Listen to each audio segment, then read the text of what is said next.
From the mountain to the prairie to the ocean. Welcome to the Watchdog Report. Now, this is the UTY. Now, last night we celebrated our 37th year of existence. Since 1976, when Mike Melillo started the UTY. Now, we've been an organization fighting for you for tax. We had a lot of victories. And I'm still president of the United Taxpayers and still the Yorktown Watchdog. So listen, we're going to get right into our show. We have John Settembrino from the Professional Financial Consultants in Yorktown, right? You're located Yes, in Yorktown. Yorktown, New York. Okay, so listen, thanks, John, for coming. Thank you for inviting me, Ed. Okay, now, our show, we have our information, usually on taxes, how people can reduce their taxes by either the STAR program or exemptions and stuff like that. So maybe you can tell us a little bit about your firm and a little about yourself, and we'll start that way. I'd be happy to do that. Like you said, my name is John Settembrino. I'm the founding principal of Professional Financial Consultants in Yorktown Heights. We're on Underhill Avenue, right down from Town Hall, across from Meadow Farm, where all those fancy fruits and vegetables are. I've been in this business since 1973, and I've witnessed a lot of changes in the industry, and I've witnessed a lot of changes within the tax situation that we deal with every day. Right. I know your organization has been trying to keep taxes down or taxes at bay here in Yorktown. However, there's more taxes that need to be addressed in this country, and specifically in New York State, we have a very confiscatory estate tax situation that most people aren't aware of. And I can discuss that in more detail if you wish to do that. Okay, so that means once you die. Yes, yeah, people don't realize it. Yeah, I know. You know, and as we discussed earlier, a lot of our clients are leaving Westchester if they have substantial wealth and moving to states like Florida, which are tax friendly. Right. The problem lies that New York State only has a $1 million exemption, while the federal government has $5 million.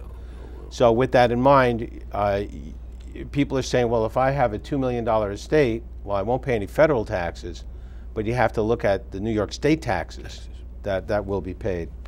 Okay, so what are some of the main topics you talk to people when they come into your office? They can tell the audience. Well, what we try to do first is get to know the client and understand what their goals and objectives are. We have a mantra that we subscribe to. It's called minimizing your taxes and increasing your wealth. That sounds good. If you remember the old Pac-Man game years ago where the little creature would run around and eat all the thing, well, that's what taxes do to your investment returns. And as I alluded to earlier about the New York State tax, there's also other taxes. Besides your property taxes and the tax going out to dinner and so on and so forth that we all pay, there's taxes on your investments that can be mitigated or in some instances actually negated through the use of proper investment vehicles. So for a person that's in a real high tax bracket, we look at them maybe with a little different view than we would if somebody that's in a lower tax bracket. And there's investments out there that will help them do that. But first and foremost, I think that's what's really important is many people tend to ignore the estate planning issues. You can bury your head in the sand and think it'll go away. But there's things that need to be done, and I have a list here. I'm not an attorney. I work with a number of attorneys, and we collaborate on different client situations. And what I found over the years is, number one, if you want to pass on wealth, there's some really good ways to do it that are tax efficient. If you want to give to your family, there's smart ways to do it. If you want to give to a charity, which many people do, you have to look at the tax impact on your estate on doing that, which is mostly favorable. And that's why all these hospitals' wings are named after people. Yeah. Right? They didn't just pick the name out of the phone book. Okay. Yeah, okay. If you have an alma mater, I have a client of mine that is very enamored with his college that he went to and got his degrees from. and part of his estate is going to to that organization. And non-for-profit organizations, 501c3s and so on. I'm involved. I'm on the board of directors of the Friends of the Rockefeller State Park, and we look for donors, people that donate money to our organization to help support that wonderful facility down there in Sleepy Hollow. So what people really need to do is sit down with an attorney, get a proper will drawn up. Because you have to remember one thing, is that the will is superseded by beneficiary designations, and we discussed this earlier. So is a will a good thing?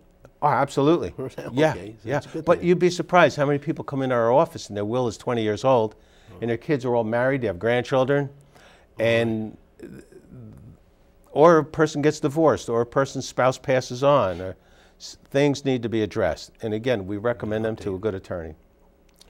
Power of attorneys, healthcare proxies. Look, we're all getting older. When we're incapacitated, who is going to carry out our wishes to the medical facilities? Who is going to sign our checks? Who's going to make payroll if we own a business, and so on? So power of attorney is very important. We had my mother-in-law die. She was over 100, and my mother died last year. She was 93. So we went through a lot of these things, and once my wife was the executor of her mother, it seemed to be okay. But we have a house that was up in the Poconos. We're trying to sell it, but you know, it's an extra burden on us. Yeah. That now we have to pay the taxes. We got to pay everything on this house to get it going. So I guess you have to plan ahead. You know? Yeah, She didn't want to sell it. Yeah, yeah. She wanted to be in that house until Yeah. she died. So. Well, we had a similar situation with my own mom. She relocated from Yonkers to North Carolina back in the 80s. It took me close to 18 years to convince her to put the house into a irrevocable trust. Yeah, right. Mom passed on about 6 years ago. The house is still in the John Settembrino Irrevocable Trust. It's a family compound. We go down there whenever. It's open to everybody. I'm the oldest of 7. So there's a lot of activity going on there. My sister Betty lives down there, who kind of maintains the house, but it's in a trust. And in case Mom needed some sort of financial assistance, that was the whole purpose, that the house would not be attached. Fortunately, she didn't, but it's still in a trust. As sometimes you're better off selling an asset that nobody will want, whether it be a bowling ball, a fishing rod, firearms, an antique car. Your kids or your spouse may not want it. It may be your dream to have that 1955 Chevy, but it may not be. It may not be your children's dreams, because they may want a Mercedes. You know. Right. Let's get rid of it. Yep. So it's tough, because that's what we had to do too. All our property was inside the house, so you got to get rid of it all. Yeah. And give it to people. Yeah, it becomes a burden. Sure. Yeah, it was tough. And it's a legacy. It's tough. It was very difficult for me to walk into my mother's house the first time when she wasn't standing at the front door asking if I bought the supersod and the Asiago cheese and the ricotta, you know, because I used to have to bring it down from Yorktown. Oh, that's She great. couldn't get it down there. Yeah. Yeah, well, I myself wanted to ask you this question about when people turn 70 and a half because of their IRAs and their 401ks. Now you have to pay, you said the tree or the piper. You saved on taxes up to now. Right. Now this income is going to be recorded as income, and you got to pay. So is there any ways of getting around that stuff? Or the answer is no. Well, there's only one way to get around that, and that's to pass on, That's the best one. Oh, which is not a good option. no, that's not a good option, especially talking to me. Yeah. Here's what people don't realize.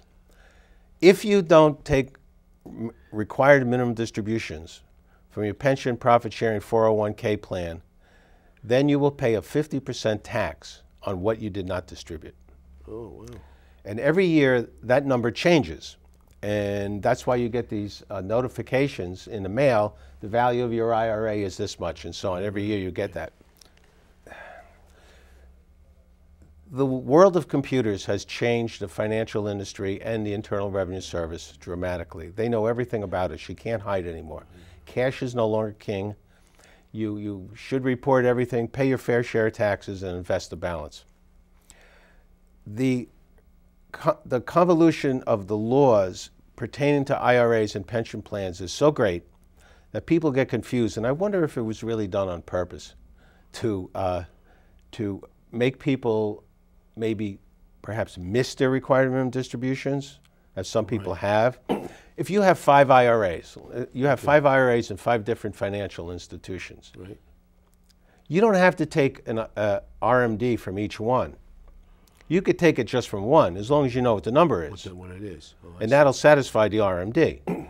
So what we try to do at our firm is consolidate people's IRAs under one roof, professional financial consultants. Okay. We know at the end of the year who is over 70 and a half. We run our programs.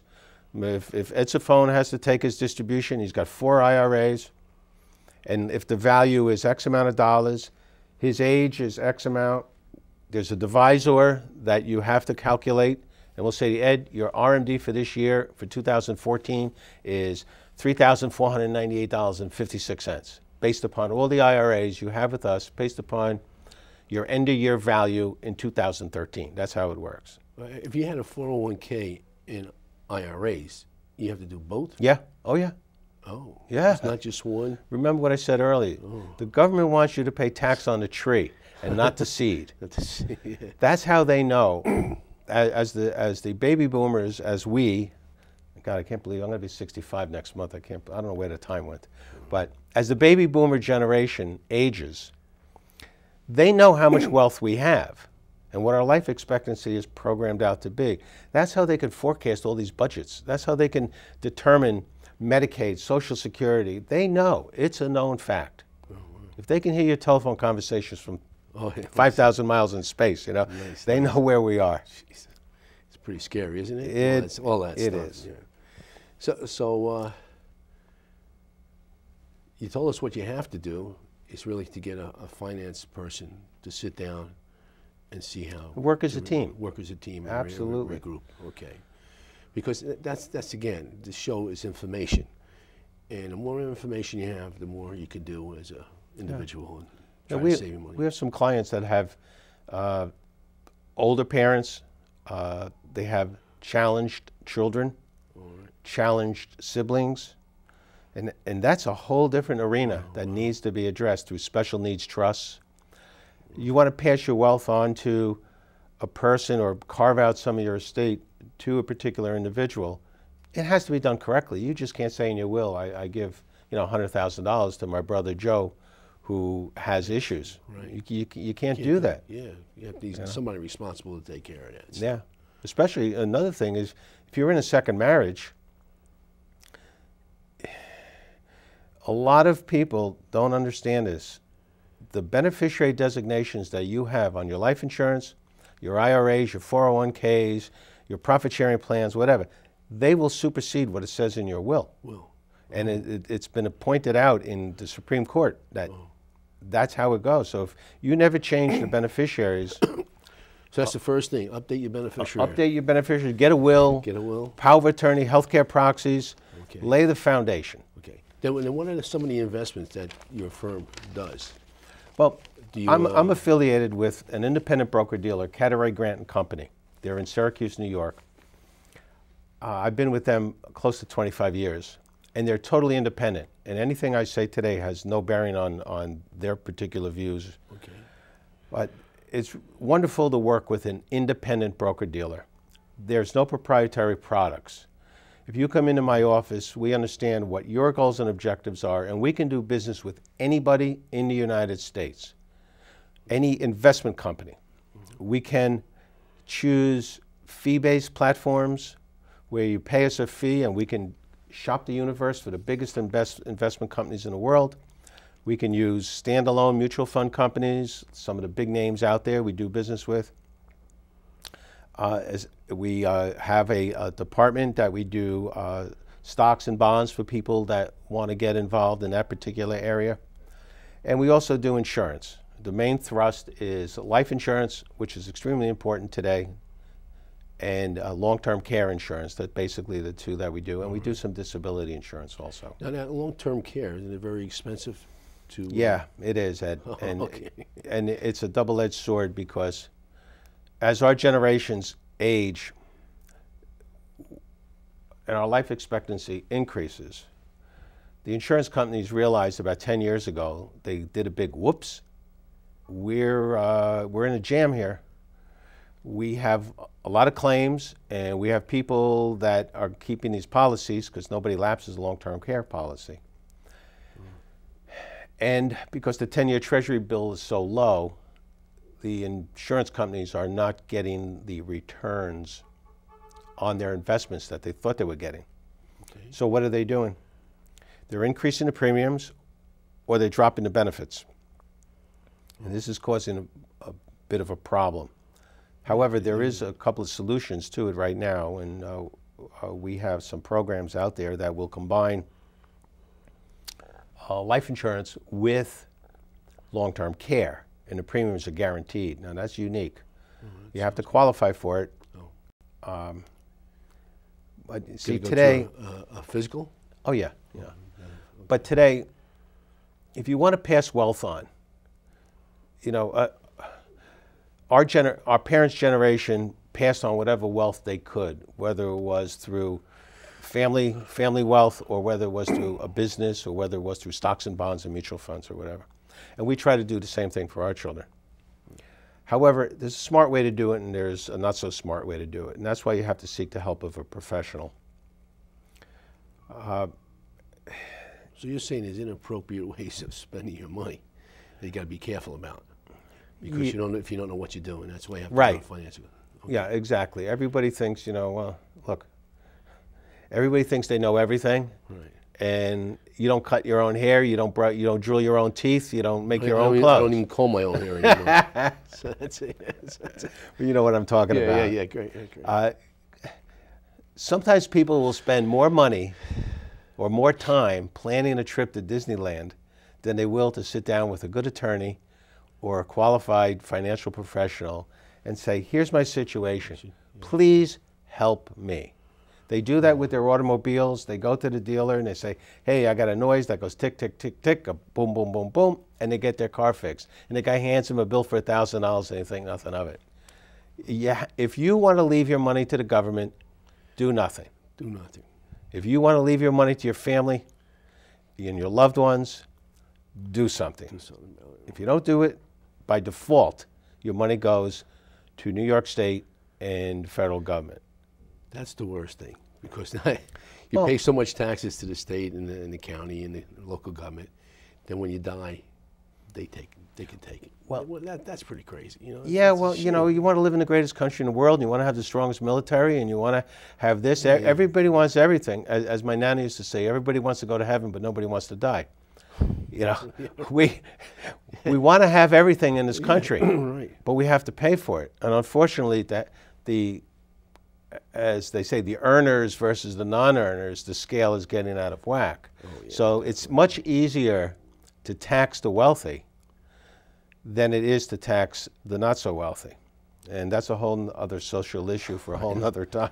Well, that's what's happening in the country today. So it's kind of, there's supposed to be balance somewhere. It's not going to be balanced. I don't know if we need we got 3 more years of the president. Let's not talk about this. I really thought we would have a new one.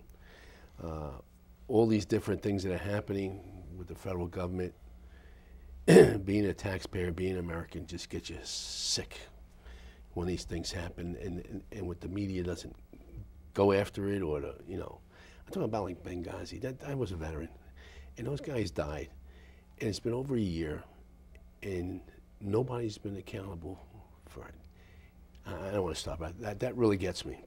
It gets all of us. And and the guy that runs the country there, he had the people. He gave them the names. All these people. And why the federal government didn't do anything? Because they're covering up their own people. Really, let's stop. Let's that's a topic for another discussion over a couple of drinks. Yeah, it just gets to me as a veteran and seeing it happen. So, what other topics can you say, before I die? So what other good ones are investments like? Well, I think one of the big questions everyone has to ask themselves is, how do I treat my kids, equally or fairly? Okay. And that's one thing that we ask them when they come in. You know, we go through a questionnaire, we get to know the person, and you find out different things about people. And I tell jokingly, I said, I'm not going to put my confessional collar on, but I want you to please tell me the truth. I need to know. Right. If we're going to craft a plan with an attorney and come up with some solutions to your particular situation, I have to know the truth. How's your marriage? Tell me about your children. Tell me about your business. Tell me about how you grew up. Did you collect soda bottles as a kid for your allowance, or were you given money? I mean, I grew up working in a delicatessen. I collected the bottles. You know, I know what it's like to work. So, you know, how do you treat your kids, equally or fairly? What do you want, you know, what do you want your grandchildren? Do you want them to go to Ivy League colleges? Well, we got a plan for that. You know, there's ways to do that and not disrupt your present lifestyle right now. I mentioned before, beneficiary designations. Wow, are they important? Yeah, that's important. Okay. That's one good thing. Okay. Another thing that is really critical is we'll have people come into our office that are single, widowed, whatever, just single, and they'll have accounts in their own name. Okay. And they may have children, may have grandchildren, may have somebody that they're very close to. You can add on a transfer on death beneficiary designation on those accounts and name that particular loved one as the beneficiary only. You still have full control, but they're just the beneficiary. And if for some reason they fall out of favor with you, pick up the phone and say, John, that investment I have with XYZ company, I would like to change the beneficiary to so-and-so. I'd like to make a charitable donation to St. Patrick's Church, to Elizabeth Ann Seton Church, to the YMCA, to whatever. You can do that. Well, I know there's a lot of people out there that are single, but they have children, you know? And that's what's happening, you know? Yeah. They go together, they have a child, and then, you know, custody here and there, you have to live with it. Sometimes it works out okay, but I guess there's so many people in so many different situations. That's what you have to handle. It is. So it's almost like a priest. You have to, yeah. know, hey, listen, this is what's happened through my life, and that's it. And this is, what do you think about when's the best time for people to do the financial planning? You think there's like after 50 or before, you know? Well, who do you have mainly as your?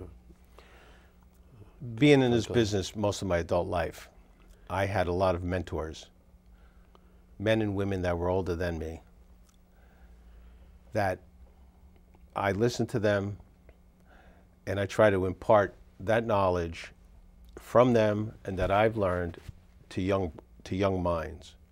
I think it's important if you get into the habit of saving from a young age, as opposed to spending. I tell people, if you can put away, start off $100 a month for a young person. When you get a raise, put the raise in, and when you get another raise, put that. You'd be surprised how little you can live on if you structure your life properly towards frugality. But today, every time you turn the TV on, you're bombarded by the new BMW, the latest iPhone gizmo. You must have this, you must have that. If you don't have this, you're not successful, and so on. Which takes, did you ever think that you'd be paying $100 a month for television? No. No, okay. So rest my case. It was like 184. Now they gave me a break in Cablevision down to 144. But yeah, it's kind of crazy. Okay. So that's the channels, but what good is, you know? Yeah. So, but the idea is that the disposable income of Americans is going to what we deem now necessities. Whereas years ago, you grew up with one phone in your house. Right. I did. Yeah. One phone. And if the phone rang and nobody was home, the people called back. Today, no matter where you are, you have a cell phone. Cell phones. So you have to get into the habit of saving. And if you can impart that upon a young person today, some of my clients who are my age now that are going into retirement worked for let's use an example, the phone company. Right. Okay? When they were 18 years old, went into the service, came out, had their job guaranteed, continued to work for the phone company or Con Edison or the fire department or whatever. And what did they do? They had a carrot dangled in front of their nose to put money away in that 401k or that deferred compensation plan or whatever. If they were smart, they took advantage of it. And whether it was $50 a week or $100 a week or whatever, they put it away. They didn't care who the president was, what the debt ceiling was, whether there was a war in Afghanistan, Iraq, Vietnam, Korea, or Somalia, Cambodia, it didn't matter. They didn't matter if the sun was out or the sun was not out. They didn't care about the federal deficit, the price of gold. They put money away consistently every month into the biggest companies in the world through their mutual fund choices. Right. And now they come to you and they say, here's my 401k statement, or here's my deferred comp statement. And you say, wow, you've accumulated this much money? Yeah. And that's how they did it. Yeah, that's great. So if you get into the habit of saving as opposed to spending, you know, where can you put your savings though? You get 0.50, you know, less than 0.5%. Well, that's the dilemma. You know, so yeah, you put it in the bank. You walk into the bank, give them $100,000 for a CD, they give you 1%. Yeah, you don't even get a toaster anymore, by the way. Did you notice that? Yeah, right. That's what I'm saying. So now you got to pay tax on top of that. Right. But you know what? You put that CD under the pillow at night and you go to sleep and you feel very safe and secure. Meanwhile, when you get your tax bill, your taxes went up 2 or 3%. Right. Your cost of buying food, which is just outrageous today, that went up 7 or 8%. But your CD is still earning 0.5% net after taxes. So you have alternatives. Yes, there are, but you have to step out of the box. Okay, you have to come. Okay. You have to say, where can I go to get a higher return? Okay, so take a minute, look at camera 3 with the light on, and tell people how to do that and where your place of business is, okay? Okay. And because we're running out of time already, it's pretty quick. So tell them who you are, where you're located again, and what you think some investments are really good for people. As I said earlier, my name is John Settembrino. My firm is Professional Financial Consultants in Yorktown Heights. Please visit our website, www.professionalfinancialconsultants.com. In there you'll find information about us, some interesting calculators to answer some of the questions you had. We have videos on there that take some of the mystery out of financial planning and investments that are in vogue today. To get back to the original question, what investments? Let me say this. There's some wrong investments out there. And many people have to be concerned that it's not one size fits all. Okay. So that's why I should go to a planner. Yeah, because you have to, you have to, your situation is different from mine. Right. And somebody else's could be totally different than, so you have to understand what the person's goals and objectives are. You just can't say, here, this bottle of Pepsi is good for you, right, and I might like Coke. Right. All right, John, listen, I want to thank you for being here. My pleasure. Thank you so much. And listen, I just bought that BMW. Did you? Yeah. So, why not? 320, yeah, because I didn't know how long this disease was working. And it seems like I just want to spend money. I have no idea why. I just booked a flight on a fighter plane at Westchester County Airport. A fighter plane. They're going to be at the airport, and for my present to myself for my 65th. Right. Listen, thank you for watching. And just a little update. When you see this program, I'll be my 3rd treatment. So I got 3 more to go. So listen. You got John's information, give him a call, see if he can help you out. Always there's options open to save money. And remember, the United Taxpayers, thank you for watching.